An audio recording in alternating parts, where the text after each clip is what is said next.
Assalamualaikum warahmatullahi wabarakatuh. Perkenalkan, kami dari kelompok 9 akan mempresentasikan hasil karya kami yang bertema pengendalian sosial. Pertama, saya akan mengenalkan anggota kelompok kami terlebih dahulu. Pertama, ada saya, Najwa Rahma Fitri Sufita Alham, nomor absen 25, lalu ada Konita Alfa Adratna, nomor absen 26, dan ada Rahmat Ramadhani, nomor absen 27. Langsung kita masuk ke penjelasan pengendalian sosial. Apa itu pengendalian sosial? Pengendalian sosial adalah suatu mekanisme sebagai mencegah kelainan sosial, serta mengajak dan mengarahkan warga sebagai berperilaku dan bersikap sesuai norma, nilai yang berlanjut.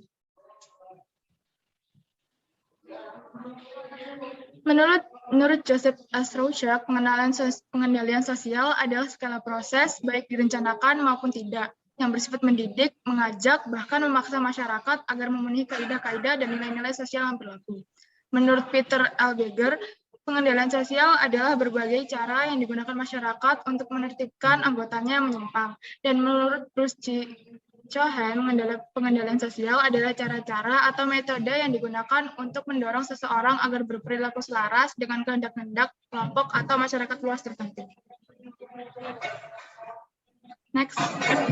Ciri-ciri pengendalian sosial. 1. Pengendalian sosial berkaitan dengan suatu cara, metode, atau teknik tertentu terhadap masyarakat. 2. Pengendalian sosial bertujuan mencapai keserasian antara stabilitas dan perubahan-perubahan yang terus terjadi di dalam suatu masyarakat. 3. Pengendalian sosial dapat dilakukan oleh suatu kelompok dan atau individu. 4. Pengendalian sosial dilakukan secara timbal balik meskipun terkadang disadari oleh kedua belah pihak. Penjelasan selanjutnya saya akan alihkan kepada Konita Alfa. Saya akan melanjutkan presentasi teman saya, yaitu fungsi pengendalian sosial.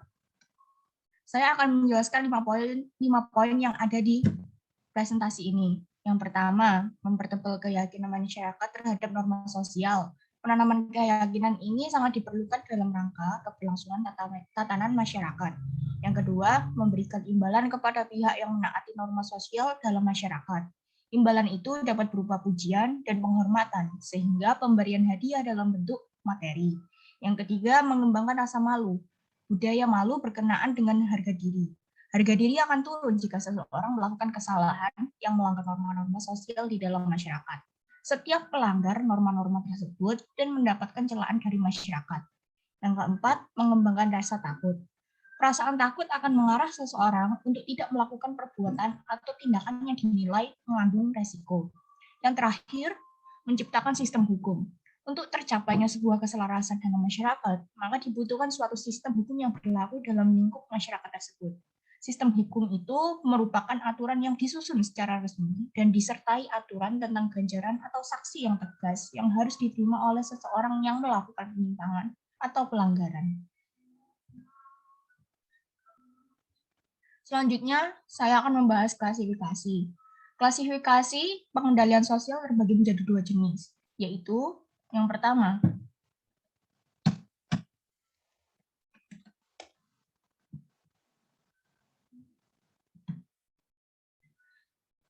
klasifikasi berdasarkan sifatnya.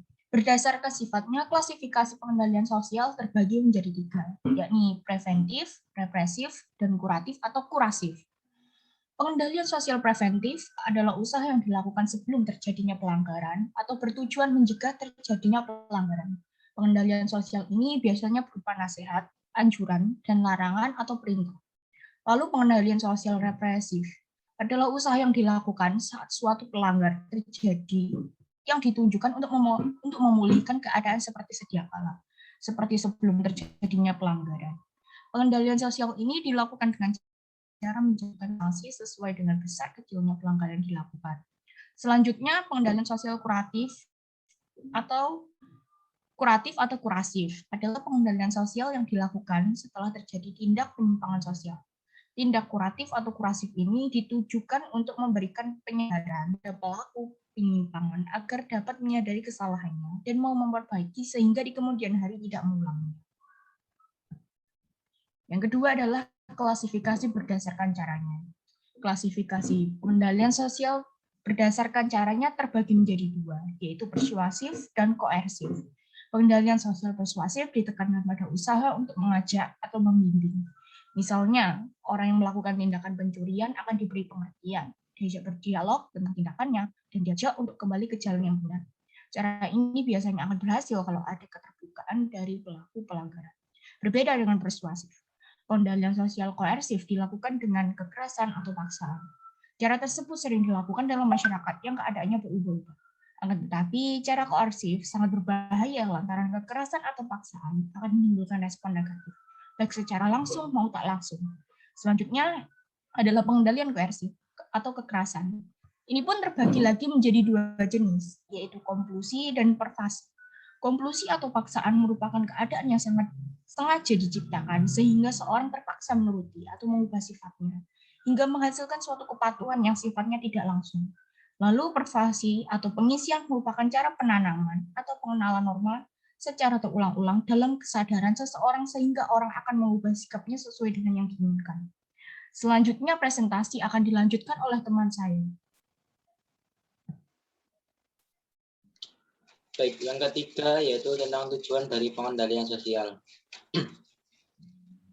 Tujuan pengendalian sosial yang pertama yaitu untuk mengurangi tindak penyimpangan sosial. Jadi di sini pengendalian sosial itu ada untuk mengurangi tindak penyimpangan sosial yang sebelumnya sudah dijelaskan oleh kelompok lain.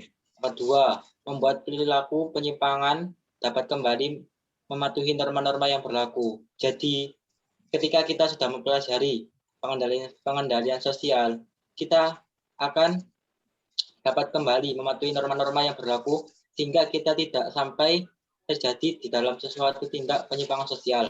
Yang ketiga yaitu mewujudkan ketentraman dan keserasian dalam masyarakat. Yang keempat, membuat masyarakat mematuhi nilai dan norma sosial baik dengan kesadaran sendiri maupun dengan paksaan. Yang kelima, membuat perilaku menyadari kesalahannya dan memperbaiki tingkah lakunya. Dan saya kembalikan ke ketua. Sekian presentasi dari kelompok 9. Mohon maaf bila ada salah kata. Assalamualaikum warahmatullahi wabarakatuh. Waalaikumsalam warahmatullahi wabarakatuh.